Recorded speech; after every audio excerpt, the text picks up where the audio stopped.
നമ്മുടെ നാട്ടിലൊക്കെ ഇങ്ങനെ നല്ല കപ്പ കിട്ടിയാണ് മോളെ. ഇതിപ്പോൾ ഇവിടെ ആയതുകൊണ്ട് കിട്ടുന്ന കപ്പൊക്കെ ഇങ്ങനെയാണ്. മനസ്സിലായോ? കുറച്ച് കേടൊക്കെ ഉണ്ട്. മനസ്സിലായി മാമി.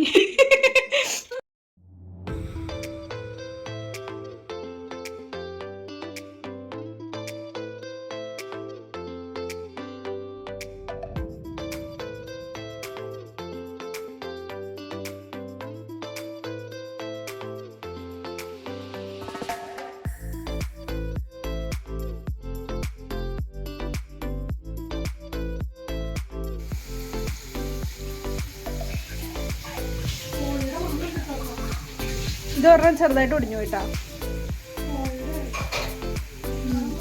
നല്ല മണം തന്നെ കേട്ടോ. അപ്പൊ എണ്ണയിൽ നിന്ന് കോരി എടുത്തു. ഇനി അത് ഈ പ്ലേറ്റിലേക്ക് ഇടാം. ഇടൂ മമ്മി.